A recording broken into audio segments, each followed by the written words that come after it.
and welcome back to the channel. Today I'm going to be talking about the Adidas Yeezy 350 V2 in the Sesame color.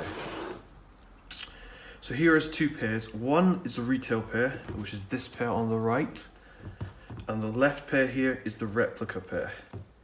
Straight out the box, quite hard to tell which is the authentic pair, but I will be breaking down in this video the small differences that you should be able to see eventually. So I'll start first with the boxes. So here are the two boxes. Can you see any differences straight away? Obviously, the replica box is a little more dented. It's not in great condition. This is because it's also shipped all the way from China.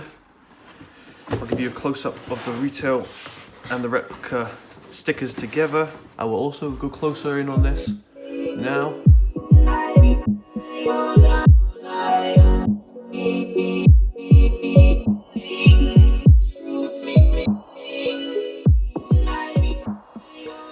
As you can see on the retail box, it also has the retail sticker as it was purchased from Foot Locker. The receipt is right here to show authenticity. Can you see any differences? Also, the Adidas symbol on the replica box is much larger than the Adidas symbol on the retail box. This seems to be a common mistake between replica and retail pairs, even though these are both the same size. The sticker also varies, but this can also be because of a US pair and EU pair. Stickers sometimes vary, so don't look too much into that. The old telltale sign was the man. Used to be a lot thicker on the replica pair, but it looks like they've corrected that. It is much more crisp on the retail pair though, all the details, there's no spilled ink or anything like that. I'll spin it around to the other side. As you can see on the retail box, perfectly cut out, Adidas symbol is once again misaligned. On the retail pair, it goes perfectly between the gap here. As for the replica pair, you can see the Adidas symbol is misaligned, it's not in the middle. It's also a lot more dented, there's gaps, it's just not in perfect condition. The 350 once again looks darker on the replica box than the retail box, but it's very hard to tell, it's only good in certain lightings. Open it up, you get the classic paper just like on a retail box. Also comes with a receipt, but you can tell that's not a real receipt, it's very flimsy, it's not, it just doesn't feel the same. Replica pair also comes with this tag here, but that was all. No other tags. If we look at the retail box, this one came with a number of tags. The paper also feels very different. So this came with the same one here, but also these two added additional. Same thing with the boxes. I will now move on to the shoes.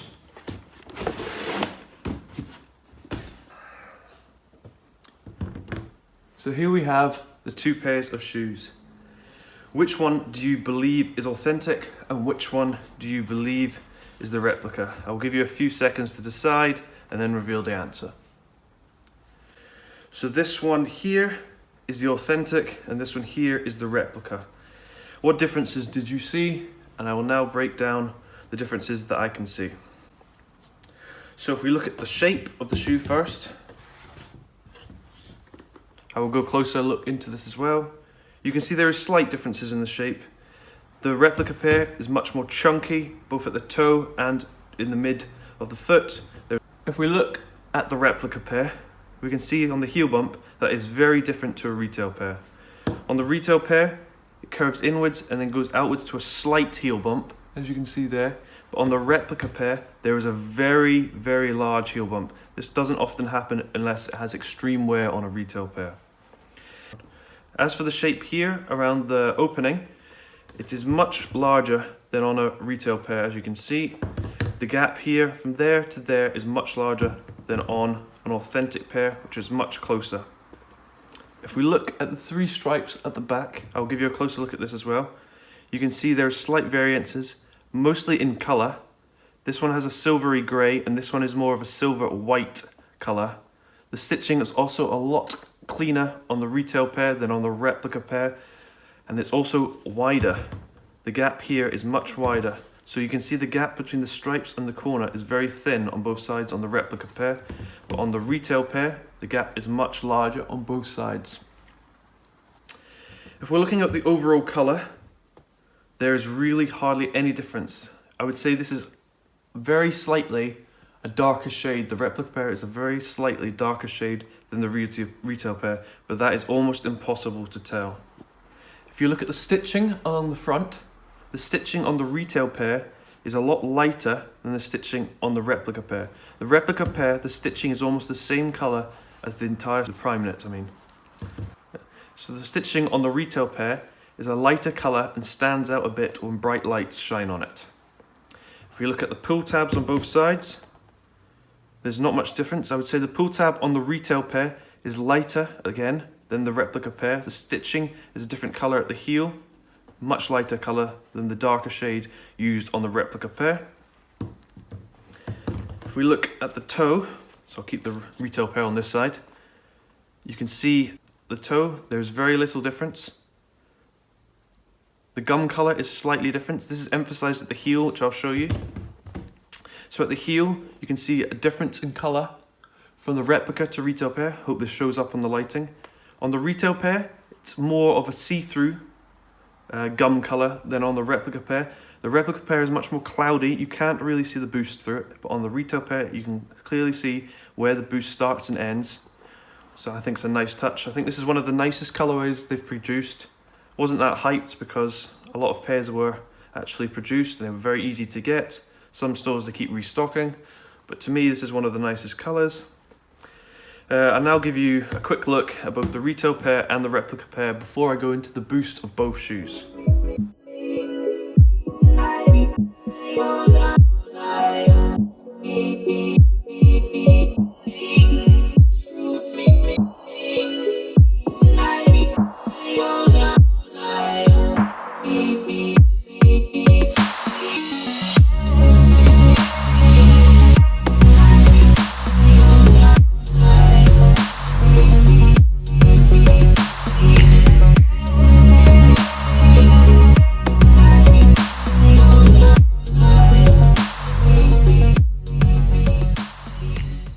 So if we look at the boost now on both the shoes, this is the retail pair boost. I will give you a close-up of this.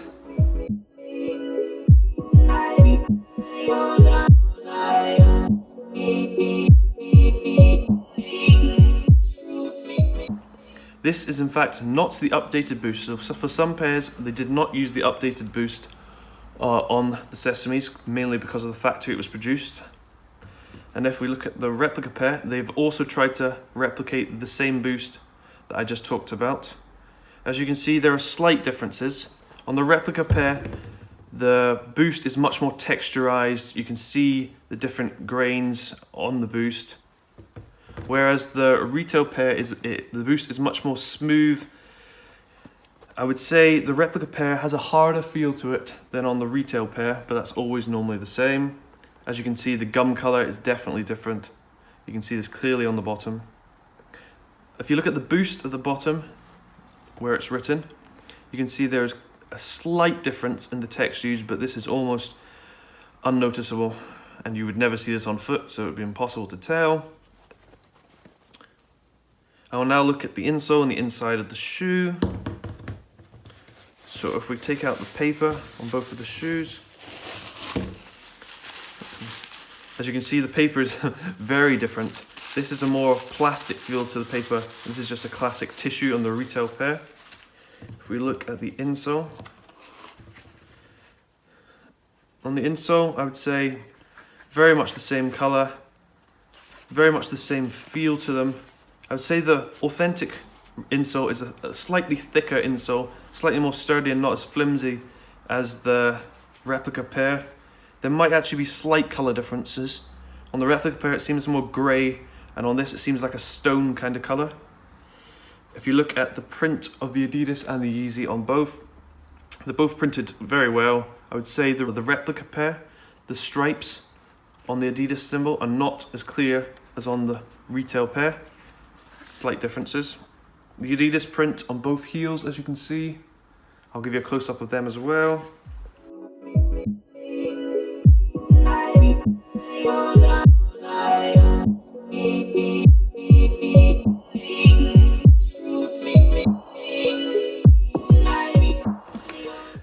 I tried to wear both of these shoes to give them a true comparison. So I've worn both of them for around a week each. As you can tell, they're used. The comfort wise of the retail pair is far beyond the replica pair. The replica pair just, after a while, gets reasonably sore on your feet. The Boost just doesn't compare. It's just not the same. At the toe, it's much tighter on the replica pair than on the retail pair. The retail pair eases up very quickly over time. I wear mine without the insole. Much comfier, I feel. Can you spot any other differences? If you can, put it in the comments below. This is the Yeezy we will do next. So if you want to see that next, let me know. We'll do a comparison between the Yebra, or the frozen yellows as it's known. That's, as you can see, the dirt on the shoe. It's quite clear that I've worn both extensively just to try and give you a better comparison. I hope you liked the video. Leave a like, leave a comment, and hopefully there's more to come. Thank you. Stay tuned to our Instagram for more. I'll probably do the Sesame test just to help you out. Thank you very much.